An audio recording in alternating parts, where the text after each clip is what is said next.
Welcome to Doit Designs. Like, subscribe and share. How to register or sign in to the portal for buyer. Step-by-step tutorial. Learn how to register or sign in to the portal in just a few easy steps. Click on Sign Up to create a new account. Select Individual, then enter your full name, email ID, contact number, PAN number, and create a password.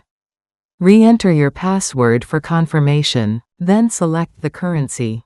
Check the box for I agree and review all the details you've entered. Click on Register.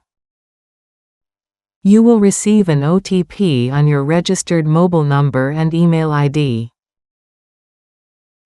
Enter both OTPs and click Validate. Click on Proceed to complete the process.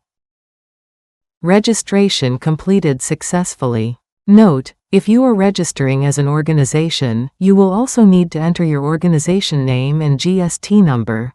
The rest of the process remains the same.